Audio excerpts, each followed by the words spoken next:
Yo guys, as you can see, I'm injured. I rolled my ankle during the first race of the season and I torn my ATFL ligament, which means I'm out for probably a month, hopefully not longer than it. So yeah, I'm doing a lot of alternative training because of that at the moment. I started the first week at the bike indoors because I couldn't even walk, but I want to get in some cardio because if you're running 140k a week, you want to try to maintain your shape as good as possible. And yeah, right now I'm going to do a bike ride outside because I can walk again. I actually yesterday did a 3 kilometer evening walk, so I'm building up my volume by slowly starting with walks and then hopefully in a couple of days, weeks, I'll be able to run again and yeah, then gradually build it up over time. So right now, bike rides, it's raining outside, so that's why I'm wearing a rain jacket and a lot of clothes. And then in the afternoon, some cross trainer suffering. And yeah, it's gonna be a fun cross training day.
Let's go. I did 1 hour 30 on the bike and I didn't get a lot of rain, so actually quite a good ride, I would say.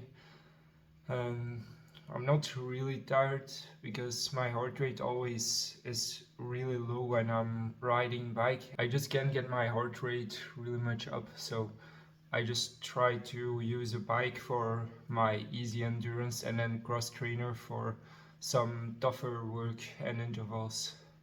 And then aqua jogging, of course, for the running biomechanics.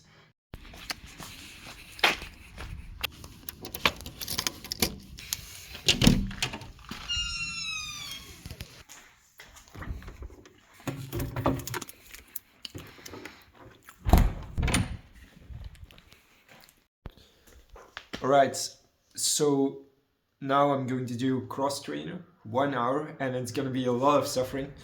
But I'll get through it. The reason why I'm wearing so much clothes is because then I can get my core temperature up quickly, which means my heart rate will go up faster and I maybe need to suffer a little bit less.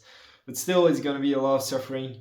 But yeah, if I want to get better, then that's basically what I gotta do. So let's start.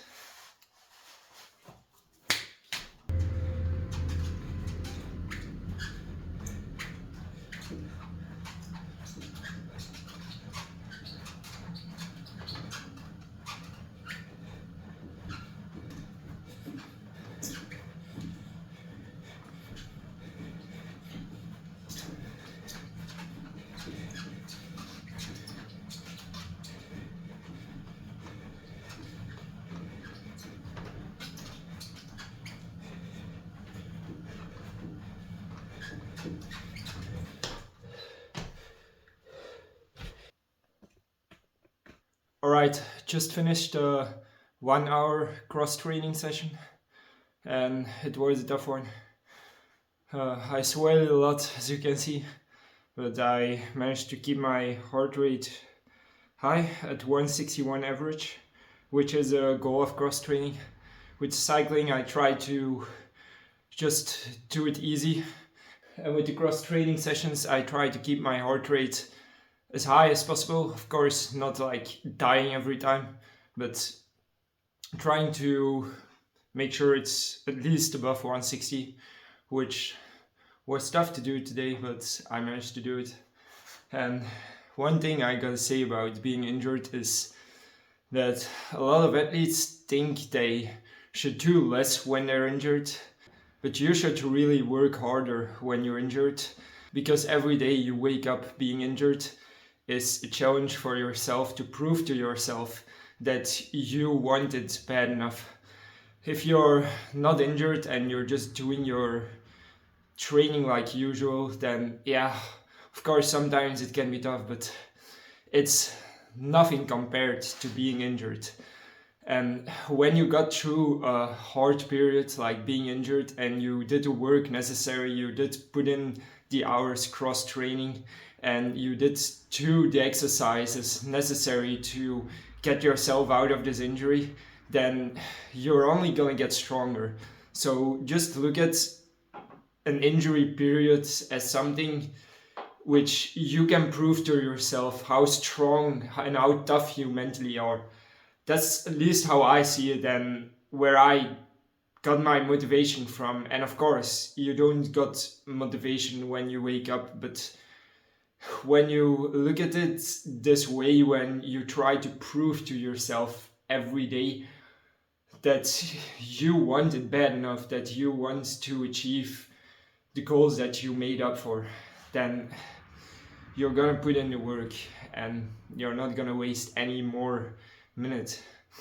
And also, being injured as a runner can be a chance to put in even more training hours, which means you can get even stronger. And of course, your running biomechanics are not going to be as good as they were before, but if you then return to running and you get your running biomechanics right again with the strides, with all the essential work to do for that, then you're gonna get stronger mentally and physically. And that's what I believe. That's where I got my motivation from when I'm injured, and even when it's something which I couldn't even do anything about, because I rolled my ankle, and it's not because my ankle stability was weak.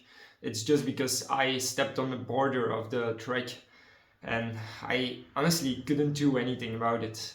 So it's just something that happens. Yeah, of course, I could just not race that race, but like, furthermore, it's just something which can happen to everyone. So yeah, the only advice I could give to you when you're injured and looking through this video is just try to make the best of this situation.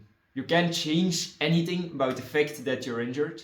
You can keep on complaining, and yeah, sometimes you just gotta make sure you regulate your emotions a bit, but just don't complain about it all day and just make the best of the situation. It's gonna give you so much more motivation, so much more hope for after this injury, and you're gonna get stronger out of this, I promise you.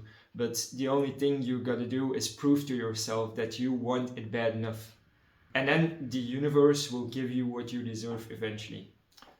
So yeah, with that, I'm gonna finish this video.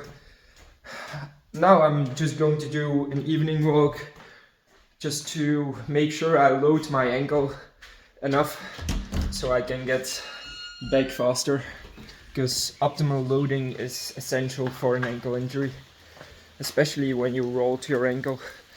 So let's go, put in the work, especially when you don't feel like it. Ciao.